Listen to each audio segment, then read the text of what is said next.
오늘 우리에게 주신 하나님 말씀은 구약성경 1287쪽에 있는 요나서 1장 4절에서 10절의 말씀입니다. 요나서 1장 4절에서 10절의 말씀, 이 말씀을 제가 한 절 그리고 여러분이 한 절 돌아가면서 교독하도록 하겠습니다. 여호와께서 큰 바람을 바다 위에 내리심에 바다 가운데에 큰 폭풍이 일어나 배가 거의 깨지게 된지라.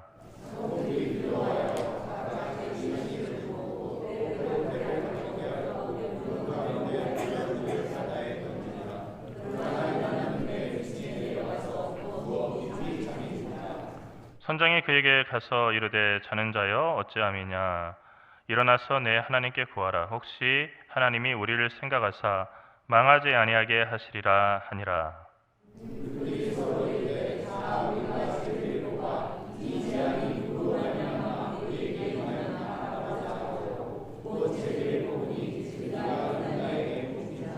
우리가 그에게 이르되 청하건대 이 재앙이 누구 때문에 우리에게 임하였는가 말하라. 내 생업이 무엇이며 내가 어디서 왔으며 내 나라가 어디며 어느 민족에 속하였느냐 하니,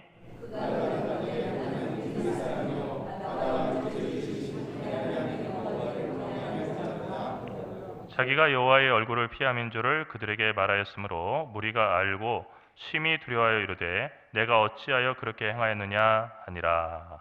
아멘. 우리말을 보면은 내 탓이라고 하는 아이 내 탓과 어이 내 탓이라고 하는 이 두 말이 발음이 아주 비슷하고 글자도 매우 비슷합니다. 하지만 내 탓이요라고 하는 말과 내 탓이요라고 하는 말은 의미도 다르고 그 말의 열매도 다릅니다. 먼저 내 탓이요 하는 말은 참회의 말이고 자기 반성의 말입니다. 내 탓이요라고 하는 말은 남을 원망하기 전에 자신을 성찰하는 말입니다. 그렇기 때문에 내 탓이요라고 하는 말의 씨가 떨어지는 곳에는 항상 평화와 화해가 있습니다. 내 탓이요라고 하는 말이 넘치는, 그래서 그렇게 내 탓이요 하며 가슴을 치면서 눈물을 흘리며 기도하는 그 기도 소리가 끊어지지 않는 교회 가운데는 은혜가 있고 또 긍휼이 있고 회복이 있습니다. 반대로 남 탓하는 말, 내 탓이요라고 하는 그 말은 비난의 말이고 원망의 말입니다. 똑같이 이 내 탓이요라고 하는 말도 말의 씨가 떨어지는데, 이 말의 씨가 떨어지는 곳마다 분열과 갈등, 원망과 상처가 나타납니다. 여러분, 안 되는 교회는 안 되는 이유가 있습니다. 잘 되는 교회도 보면 잘 되는 교회가 있습니다. 그런데 제가 자주 말씀드리는 것처럼 말의 역사가 바뀌지 않으면 교회는 그리스도의 몸이 될 수가 없습니다. 여러분, 내 탓하는 교회, 다 너의 탓이다라고 하는 그 교회에서는 결코 교회가 세워지기가 힘듭니다.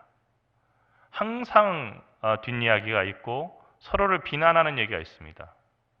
내가 하지 않는 것에 관해서는 당연한 것이고 이렇게 하지 못하는 것은 남이 하지 않기 때문이다라는 비난만 있습니다. 당연히 그 모임은 껄끄러운 그런 모임이 됩니다. 여러분, 기도하는 이유는 어떤 거겠습니까? 남 탓하려고 하는 기도가 아닙니다. 하나님, 누구 심판해 주세요. 그리고 누구 이렇게 벌 받게 해주세요. 그러기 위해서 우리가 기도하는 것이 아니고, 기도는 대부분 하나님, 깨닫고 보니 저희 허물입니다. 제가 부족했습니다. 저를 용서해 주십시오. 그리고 제가 평화의 도구가 되게 해 주십시오. 라고 하는 것이 올바른 기도입니다. 한 가정 안에서 일어나는 부부와 그리고 부모와 자녀 간의 갈등, 그리고 상처, 그리고 한 교회 안에서 일어나는 갈등과 상처, 그리고 더 나아가서 한 사회, 한 국가 안에서 일어나는 집단과 집단끼리의 그런 갈등과 상처, 더 나아가서 국가와 국가 사이에 일어나는 외교적인 분쟁과 그리고 극단적인 분쟁으로서 전쟁이 이르기까지 모든 원인은 자기 탓을 할 시간에 남의 탓을 하기 때문에 일어나는 일입니다. 가슴을 치며 내 탓이요라고 뉘우쳐야 될 그 사람이 분노로 달아오르거나 아니면 자기의 그 잘못을 인정하지 않기 위해서 공격이 최고의 방어다 하는 마음으로 다 내 탓이다 라고 상대방을 비난하는 데서 그 모든 불행이 시작되는 것입니다. 오늘 대한민국의 정치인들을 보십시오. 여당과 야당 할 거 없이 다들 남 탓하는 데만 열을 올립니다. 나라가 문제라고 하는 것은 인정합니다. 나라가 혼란스럽다는 것도 인정합니다. 이대로 계속 가서는 안 된다는 것도 인정합니다. 그런데 이렇게 된 것이 누구 탓인가 하는 데서 다들 자기 탓은 아니고 상대 정당의 탓이고 그리고 자기와 반대 입장을 서고 있는 다른 정치인들의 탓이라는 것입니다. 여러분, 시대가 지날수록 사람들은 훨씬 더 세련돼지고 더 성숙해지고 더 윤리적이고 더 향기로워야 되는데 꼭 그런 것은 아닌 것 같습니다. 옛날에 우리 조상들은 컴퓨터도 알지 못하고 그리고 정말 우리가 아는 것처럼 스마트폰을 갖다 다루고 이렇게 첨단 과학 속에서 살아가지 못했지만은 우리 조상들이 살던 시대에 왕은 비가 너무 많이 내려도 또는 비가 너무 많이 안 와도 지진이 나도 흉년이 와도 그리고 전염병이 돌아도 어느 시대를 막론하고 고려 시대이든 조선 시대이든 아니면 삼국 시대라도 역시 마찬가지로 다 자신의 부덕함 때문인 것 같아서 금식하면서 하늘에 기도를 하고 자기의 부덕함을 그리고 허물을 뉘우쳤습니다. 우리가 사극을 보면 자주 듣게 되는 그 대사가 있는데 그것은 신하들 앞에서 왕이 다 짐이 부덕한 탓이요 라고 하는 그 대사입니다. 왕 스스로 내 탓이요라고 하는 말을 늘 입에 달고 살아가는 것입니다. 그런데 오늘 한국의 정치인들에게는 나라의 모든 불행과 어려움은 다 남 탓이고 국민들 탓이고 그리고 정치인들은 오히려 수고하고 노력할 뿐 아무런 원인이 아니라고 하는 생각이 자리 잡고 있습니다. 이것이 우리나라의 위기입니다.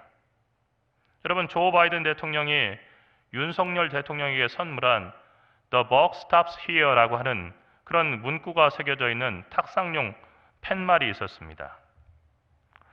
이 The buck stops here라고 하는 말은 1953년 미국의 대통령이었던 트루먼이 고별연설에서 소개한 말입니다. 이 말은 포커 게임을 알아야 이해할 수 있는 말입니다. 포커 게임에서 각 사람은 참여자들은 차례대로 카드를 섞은 후 다른 사람들에게 나누어주는 역할을 합니다. 이것을 딜러라고 합니다. 참여자가 다 순서에 따라서 순서대로 자기 순서가 되면은 딜러가 돼서 그 카드를 나눠주는 역할을 하는 것입니다. 그런데 그 딜러를 맡을 차례인 플레이어 앞에 보통 벅 나이프라고 하는 그 나이프를 갖다가 그 칼을 갖다 이렇게 두는 관습이 있었습니다.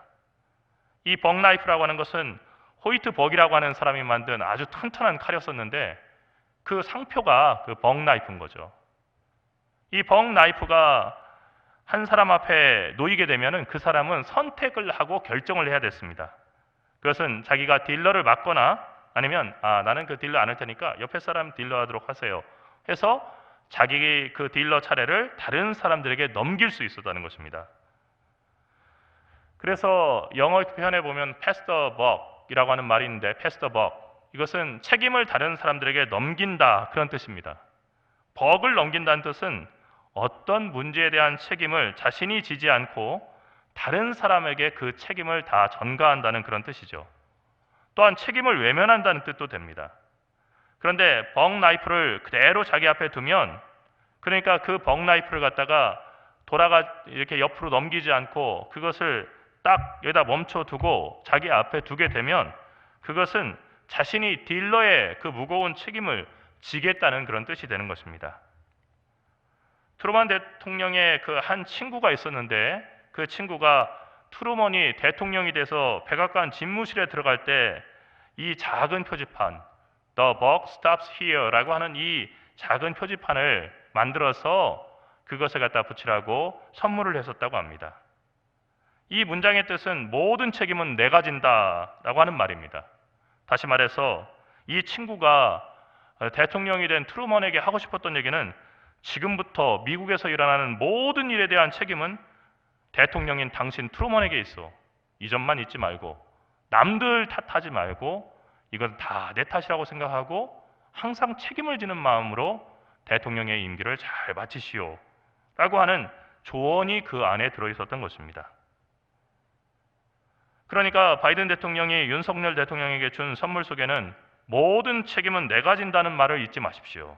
나도 대통령을 하고 있지만은 이 자리는 무겁고 힘든 자리입니다. 우리 다 같이 잘 해냅시다 하는 격려의 메시지 그리고 조언이 함께 들어있다고 할 수 있습니다. 여러분, 남을 탓하는 정치는 아무나 할 수 있습니다. 초등학생도 그 자리에 앉혀놓으면 국회의원 할 수 있고요, 장관 할 수 있습니다. 그러면서 이거 내 탓 아니고 다 남 때문에 이런 겁니다, 이런 얘기들만 하는 그런 자리라고 한다면 누구도 그 자리를 할 수 있습니다. 그러나 내 탓을 하고 내 책임을 무겁게 지려고 하는 그 정치는 어른이라도 쉽게 할 수 있는 것이 아닙니다. 내 탓하는 정치, 내가 그 책임이다 라고 하는 정치는 백성을 하나로 묶고 그리고 나라를 평화롭게 합니다. 하지만 이거 내 책임 아니고 다 다른 사람 책임입니다 하는 그 태도를 가지고 정치를 하게 되면은 나라를 분열되게 하고 그리고 나라를 시끄럽게 만들고 그리고 이곳저곳을 멍들게 만듭니다. 여러분, 오늘 혼란을 겪는 한국 사회가 성숙해지고 한 단계 더 위로 올라가기 위해서는 내 탓이요 라고 하는 그 문구를 여야 정치인 모두가 입에 달고 살면서 가슴을 치면서 국민들에게 미안해하고, 국민들은 평생 정말로 만져보기 힘든 그런 월급을 매달 받아가면서 그러면서도 국민들을 위해서 역할을 하지 못하는 자신들의 그 한계에 대해서 송구한 마음을 가지고 국민들의 이야기에 귀를 기울여야 할 것입니다. 또 목민관의 심정으로 백성들의 아픔과 기쁨을 함께 나누면서 여민낙하는 그런 정치인들이 많아져야겠죠. 그러기 위해서는 세상의 소금인 그리고 세상의 거울이 되어야 될 교회가 먼저 회개와 참회의 운동을 일으켜야 됩니다. 오늘날 이 사회가 정말 혼란스럽게 된 것은 교회가 교회의 역할을 하지 못하고 있기 때문이죠. 교회가 어떤 이야기를 하고 교회의 강단에서 어떤 말이 선포되면 그 이야기를 사회가 무겁게 받아들이고 참회하고 또 뉘우치고 자기를 되돌아볼 수 있어야 되는데, 교회가 너무 사람들의 구미에 맞는 이야기를 하고 신자가 아닌 고객들을 키우는 그런 교회가 되다 보니까 사람들의 입맛에 맞는 내 귀에 캔디 같은 그런 이야기들을 갖다가 들려주는데 익숙한 교회가 되다 보니 정말로 외쳐야 되는 그런 음성들을 외치지 못하고 있다는 것입니다. 성령이 한 사람에게 임했냐 그렇지 않느냐는 그 사람이 얼마나 큰 능력과 은사를 가졌냐 이것을 가지고 알 수 있는 것이 아닙니다.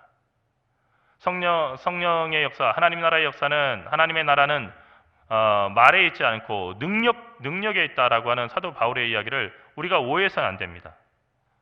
성령이 임한 그 분명한 증거는 신구약 전체를 통틀어서 볼 때 그 사람이, 그러니까 성령 받은 사람이 자신의 죄와 허물을 얼마나 자복하고 진정으로 회개하는가 그렇지 않은가를 보면은 쉽게 알 수가 있습니다. 여러분, 성령 충만한 사람은요 남 탓하지 않습니다.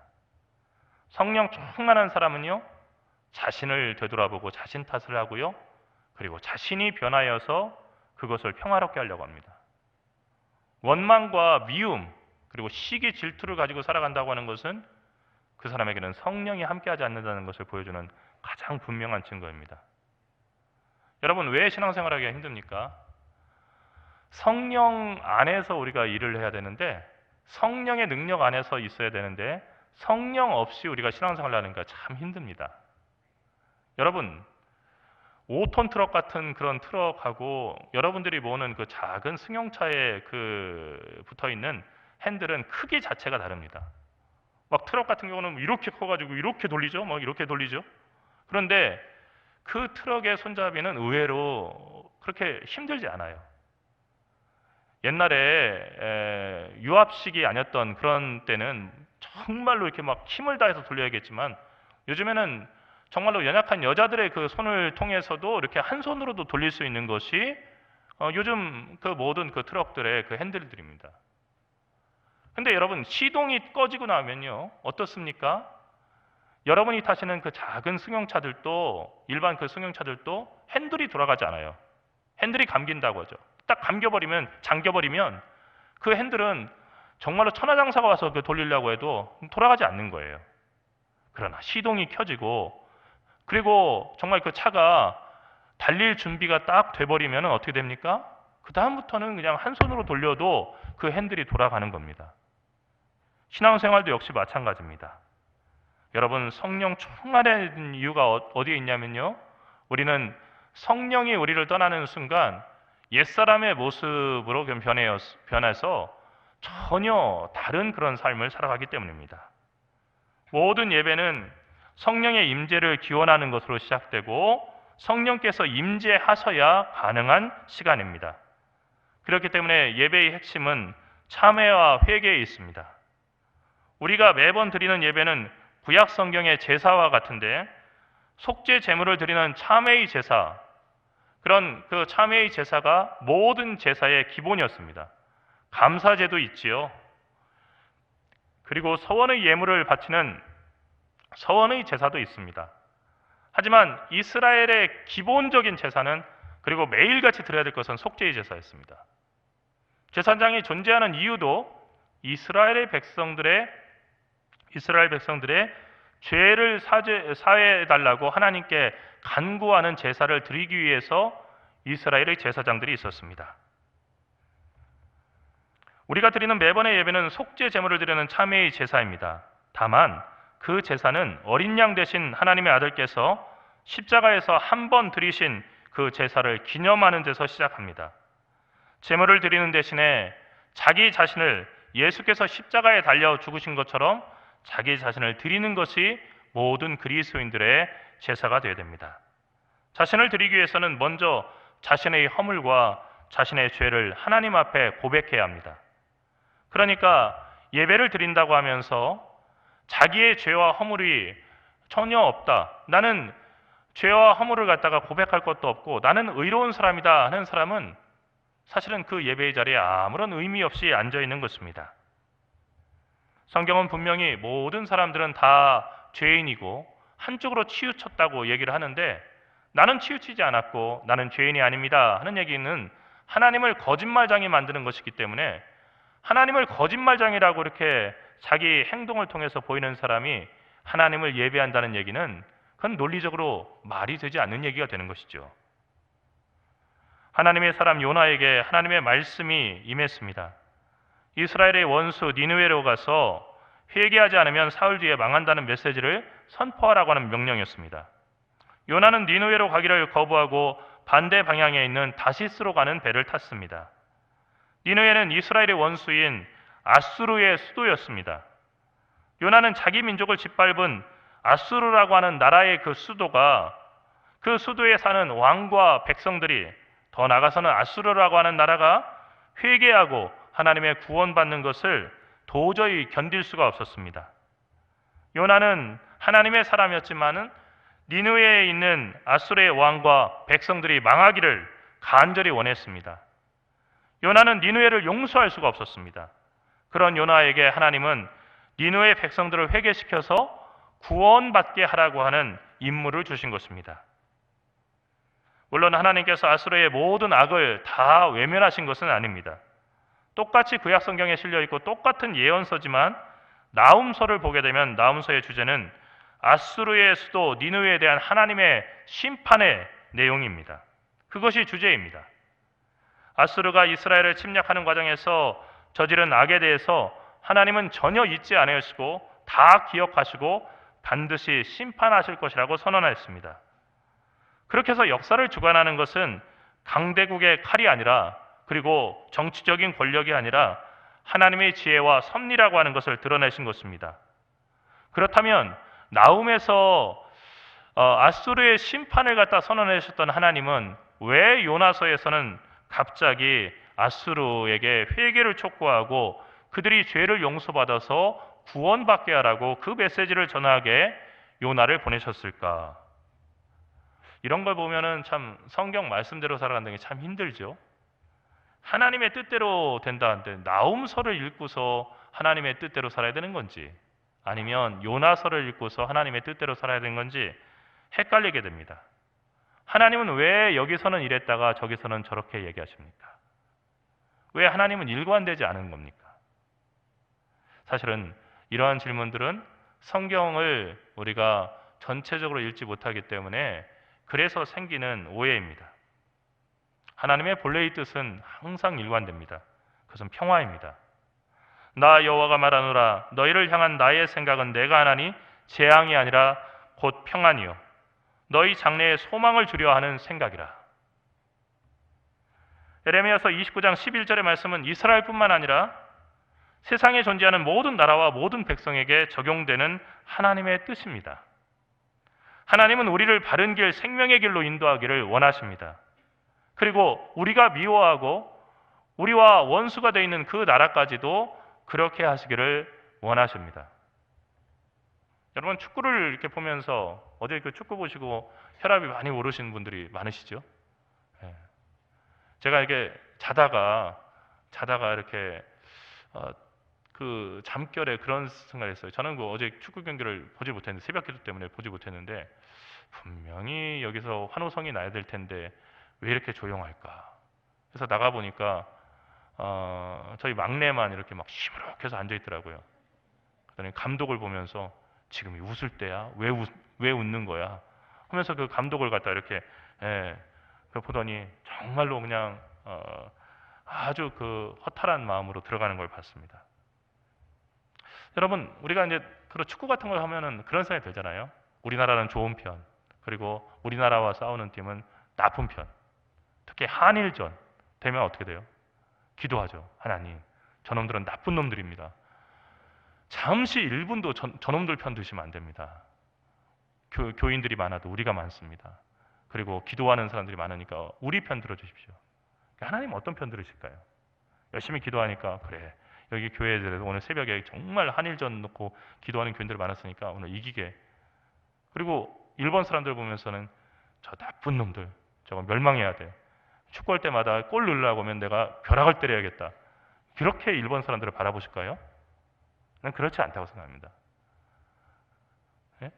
요르단하고 뭐 이렇게 붙었으니까 뭐 이라크하고 이렇게 붙고 막 이렇게 되면은 저놈들은 이슬람권들이니까 나를 믿지 않으니까 축구도 다 져야 돼. 경제도 망하고 다 망해라. 그럼 하나님께서 그렇게 하시겠습니까? 그러니까 우리는 그렇게 해야 하나님이 훨씬 홍보가 잘 된다고 하나님께 조언하죠. 하나님 전략적 사고를 하십시오. 그래야 교인들 늘어나는 겁니다. 그렇게 얘기하지만 하나님은 그렇게 하시는 거예요. 그러니까 우리 인간은요 하나님의 사랑을 이해하지 못해요. 하나님에게는 못난 자식도 자식인 거예요. 부모를 싫다고 하고 떠나는 그 자식도 돌아오기를 기다리고 그 자식을 위해서 정말로 따뜻한 밥을 정말로 아랫목에다가 두꺼운 솜니불로 이렇게 덮어놓고 그 밥 식지 않도록 기다리는 어머니의 마음으로 그 못난 자식들도 다 기다리는 겁니다. 그리고 더 결정적으로는요 누가 진짜 못난 자식인지를 알지 못해요. 우리는 항상 그런 생각을 해요. 나는 효자지. 엄마 저는 효자지요. 저놈이 못된 그 불효자죠. 부모님 입장에서는 너도 불효자고 쟤도 불효자예요. 그러는 네가 더 나빠 하는 마음을 갖다가 어머니들 가질 수 있잖아요. 그러니까 우리가 의롭다고 얘기하면서 우리는 의로우니까 우리 편 들으셔야 되고 저쪽은 악하니까 저쪽은 천벌을 내려주십시오. 이게 되느냐는 거예요. 여러분 저는 이 요나서를 읽으면서 가끔 일본 사람들을 많이 생각해요. 저보고 만약에 일제강점한 그 시대에 일본에 가서 정말로 회개의 복음을 전해서 그 사람들 한 명도 정말로 그 화를 당하지 않도록 원자폭탄이 거기에 떨어지지 않도록 미리 그 사람들이 회개할 수 있도록 외치라고 했으면 저는 어떤 마음이었을까? 솔직히 말씀드리면 비슷한 마음을 가졌을 것 같아요. 근데 여러분 일본 사람들을 갖다가 막 극도로 미워하고 악마로 생각하는 것이 애국이고 그리고 그 일본 사람들은 일본 사람들대로 그리고 지난 나라의 과거의 잘못은 과거의 잘못대로 그것을 따로 구분하여서 역사의 그 잘못만큼은 용서하지 않겠고 이거는 그 참여할 수 있는 기회를 줘야 된다. 그래서 반성도 해야 된다. 라고 하면서 일본 사람들은 일본 사람들대로 그 사람들에게 예의를 갖추는 것. 여러분 그것이 성경적인 그런 생각 아니겠습니까? 우리가 그 사람들은 저주하고 미워하면서 같은 입을 가지고 우리 죄를 용서해 주십시오라고 하나님께 기도할 수 있겠냐는 거예요. 그런데 요나는 이런 우리의 딜레마를 먼저 느끼고 경험한 사람입니다. 하나님이 세상 모든 나라와 모든 백성들을 사랑하신다는 그 사실을 요나는 받아들일 수가 없었습니다. 니느웨를 회개시키시는 것은 하나님께서 이 니느웨는 잘못했고 이스라엘은 괜찮기 때문에 니느웨만 돌아오면 된다 하는 얘기가 아니었습니다. 니느웨를 회개시키는 것은 하나님께서 요나를 니느웨에 보내신 이유의 전부가 아니었습니다. 하나님께서 그렇게 싫다는 요나를 다시 물고기 뱃속에 넣었다가 다시 니느웨로 가게 하신 이유가 따로 있었습니다. 사실은 오늘 우리가 읽은 이 내용, 그리고 다음번에 읽은 물고기 뱃속에 들어가는 내용은 피노키오라고 하는 소설을 쓸 때 아주 중요한 모티브가 됐었죠. 물속에 들어갔다가 말 안 듣는 아들이 반항하는 아들이 물속에 들어갔다 거의 죽을 뻔했다 다시 살아났는데 완전히 거듭나서 새 사람이 됐다. 그래서 예전과는 다르게 효도하는 그런 자식, 아버지의 뜻을 따라서 살아가는 자식이 됐다 하는 그 모티브를 가지고 피노키오라고 하는 작품을 쓴 것입니다. 하나님께서 싫다는 요나를 니느웨에 보내는 이유는 따로 있었습니다. 그것은 앗수르에 대한 분노와 미움으로 가득 찬 요나의 그 심령을 치유하시고 회복시키기 위한 것이었습니다. 여러분, 미움을 가지고 살아간다는 것은요, 칼집이 없는 칼을 갖다가 품에 품고 다닌다는 것과 같은 것입니다. 여러분, 칼집이 없는 날카로운 칼을 품에다 품고 다니면 어떻게 되겠습니까? 잘못하다 넘어지면 그 칼에 베어질 수도 있고요, 찔릴 수도 있고요, 칼이 계속 움직이면서 몸에 상처를 낼 수가 있습니다. 우리가 누군가를 미워하고 살아간다는 것은 품에다가 칼을 품고 살아가는 어리석은 일을 갖다가 이 현실 속에서 실천하는 것입니다. 하나님은 모든 영혼을 사랑하시는데 정치적으로 원수라고 하는 이유만으로 니느웨의 멸망을 원하는 것은 하나님의 사람이 해야 될 일이 아니었기 때문에 그 일을 하지 말고 용서하라고 이 요나를 부르신 것입니다. 여러분, 니느웨의 잘못은 분명히 참회해야 될 큰 죄입니다. 그래서 나훔소에서도 하나님께서는 니느웨에 대한 심판의 선언을 하신 것입니다. 하나님의 용서는 죄를 얼버무리는 용납이 아닙니다. 니느웨는 과거 자신이 저지른 죄에 대해서 철저히 회개해야 합니다. 우리 법정에서 위안부와 강제징용자들에 관한 배상의 문제를 그렇게 계속해서 다루고 일본에게 그런 회개를 촉구하고 사과를 촉구하는 것은 그 돈을 한 푼이라도 더 받아내기 위해서도 아니고, 그리고 일본 사람들을 갖다 정지하기 위해서가 아닙니다. 그 사람들이 그 모든 과거의 잘못을 털어버리고 우리와 이제는 웃으면서 말할 수 있는 이웃이 될 수 있는 길을 열어주려는 것입니다. 하나님도 우리의 죄를 무조건 없다 하지 아니하시고 회개하라, 천국이 가까이 왔다라고 하는 복음 메시지처럼 우리가 회개로 오실 하나님의 나라를 맞이할 수 있도록 했습니다. 하나님은 회개하는 심령에 용서를 더하시고 사하여 주시며 그 사람을 새롭게 하십니다. 아니, 더 정확하게 말한다면 요나를 보내시는 그 순간부터 이미 하나님은 니느웨를 용서하시기를 원하신 것입니다. 그래서 요나를 보내신 것입니다. 타인의 악을 비판하고 타인을 악마처럼 만들고 그 타인을 미워할 때 우리는 마음으로 미워하기만 해도 살이 나는 것이다 말씀하신 예수님의 말씀을 기억해야 될 것입니다. 이것은 상징적인 말도 아니고요, 이것은 특정한 개인에게 하신 말씀이 아니고, 우리가 누군가를 미워하면 그것은 계속해서 그 사람을 살인하는 것이다 라고 하는 예수님의 정확한 유권 해석입니다. 하나님께서 어떤 사람과 어떤 나라에게 심판을 선언하신 것은 하나님이 어떤 사람들은 사랑하고 어떤 사람들은 미워해서가 아니라 그 심판을 선언받은 나라 사람들과 그 나라를 사랑하시기 때문입니다. 즉, 살리시기 위해서 참회하고 회개하라고 심판을 선언하는 것입니다. 그렇기 때문에 하나님의 무서운 심판의 선언 가운데는 그 중심에는 사랑이 있습니다. 사랑이 그 중심에 없다면 정의조차도 가장 잔인하고 악한 도구가 됩니다. 어떻게 알 수 있습니까? 6.25 전쟁 때 남한을 침략한 인민군들은 동네마다 인민재판소를 열었습니다. 그리고 부자와 지주들을 인민재판에 세워서 그들을 심판했습니다. 대부분의 농민들이 배고프고 가난한데 너희들은 부자와 지주가 됐다는 것, 이것은 가난한 사람들을 착취해서, 인민들을 착취해서 그렇게 된 것이니까 너희들은 죽어 마땅하다는 것이었습니다. 인민재판에서는 그 죄를 다 고발하고 그 죄를 고발받은 사람이 자아비판이라는 것을 먼저 하겠습니다. 내가 이러이러한 죄를 졌습니다. 내가 잘못했습니다. 이렇게 만드는 거죠.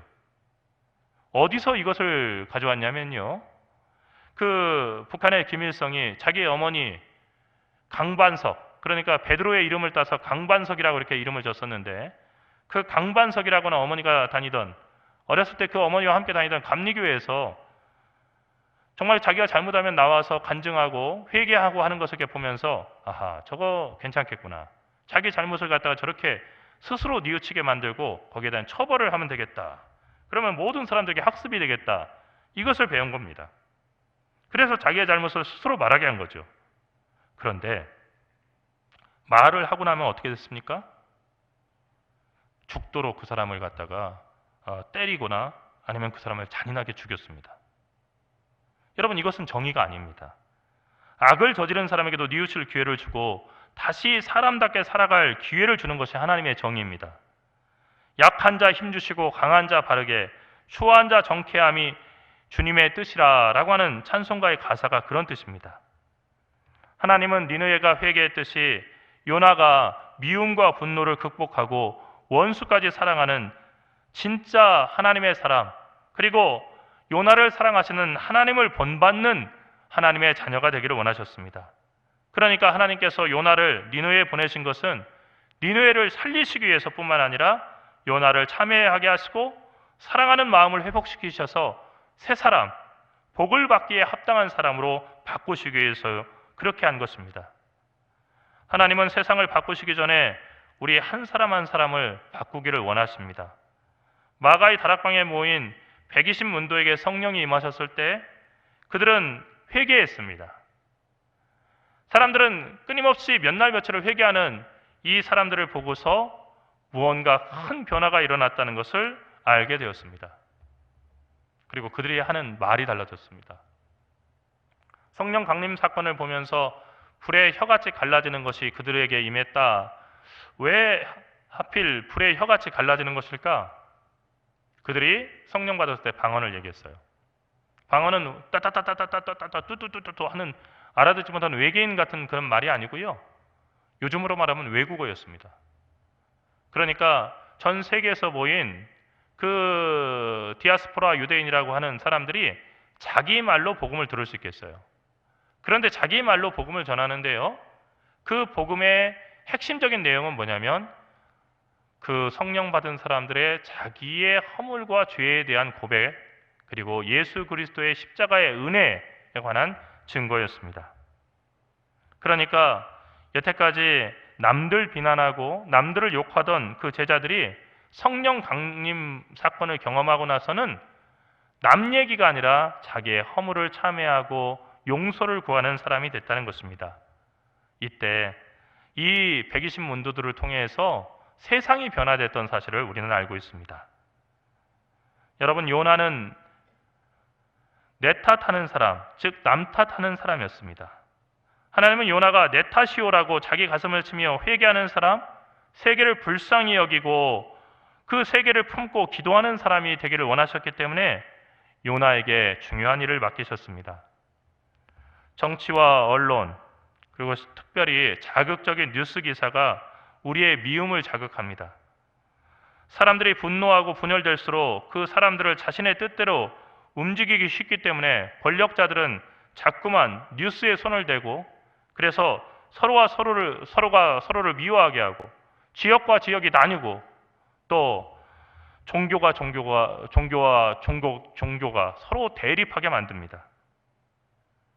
그렇게 하면은 훨씬 통치하기 쉽기 때문인데, 이것은 일본 사람들이 조선 총독부를 운영하면서 했던 일입니다.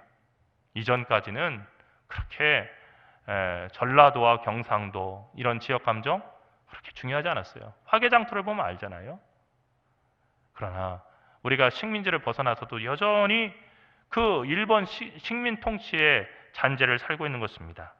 사랑하는 성도 여러분, 악은 누가 저지르더라도 악입니다. 나의 원수가 저지르면은 심판받아야 될 악이어도 나와 가까운 가족, 친척, 친구가 저지르면은 선이 된다 하는 이런 이중적인 잣대는 하나님에게 전혀 통하지 않습니다. 항상 누구에게나 들이대는 법과 정의의 자는 같아야 합니다.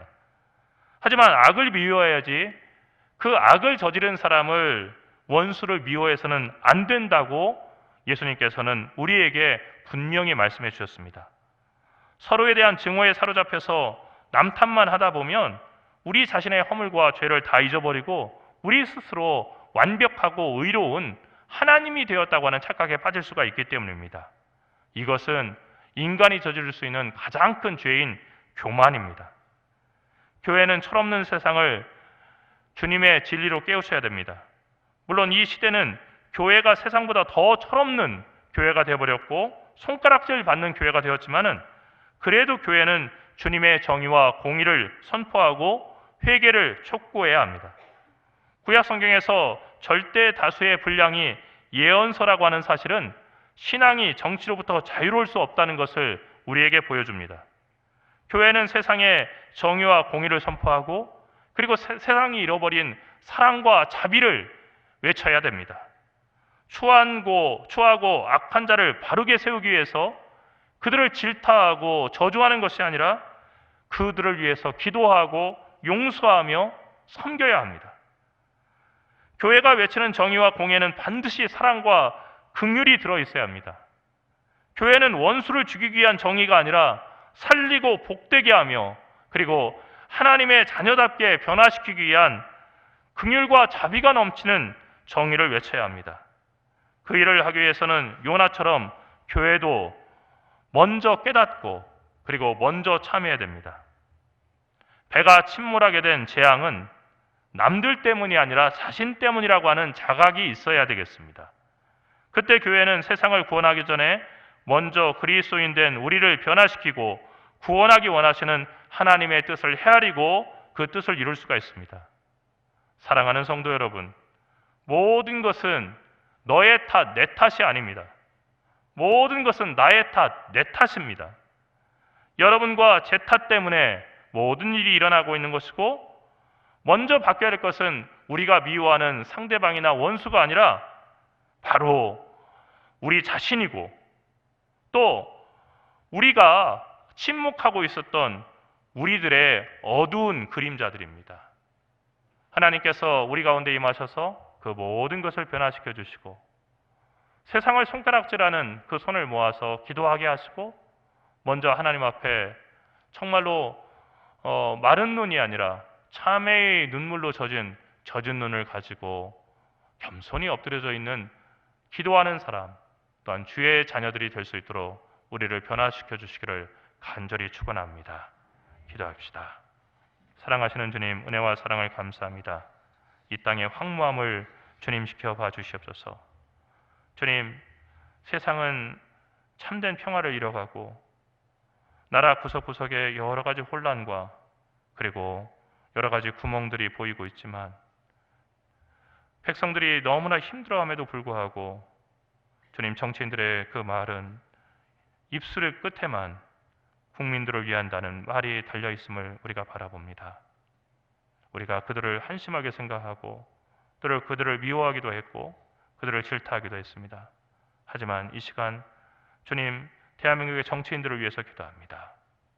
그들이 하나님의 거룩하신 뜻을 깨닫게 하시고 하나님의 자비와 긍휼을 배우게 하시며 그래서 겸손히 섬기기 위한 자리로 자기들의 직책을 생각하게 인도하여 주시옵시고 그래서 날마다 정말로 국민들 한 사람 한 사람들의 그 눈물을 닦아줄 수 있는 좋은 정치인들, 목민관들이 될 수 있도록 대한민국의 정치인들을 변화시켜 주시옵시고 주님, 그들 마음 가운데 성령으로 역사하여 주시옵소서. 또한 우리 가운데 남 탓하는 마음이 사라지게 인도하여 주시옵시고 주님, 우리의 원수처럼 여기는 그 모든 사람들을 품고 사랑하고 용서할 수 있는 마음이 우리 가운데 있게 인도하여 주시옵소서. 늘 살아서 역사하시는 우리 구주 예수 그리스도의 이름으로 간절히 기도드리옵나이다.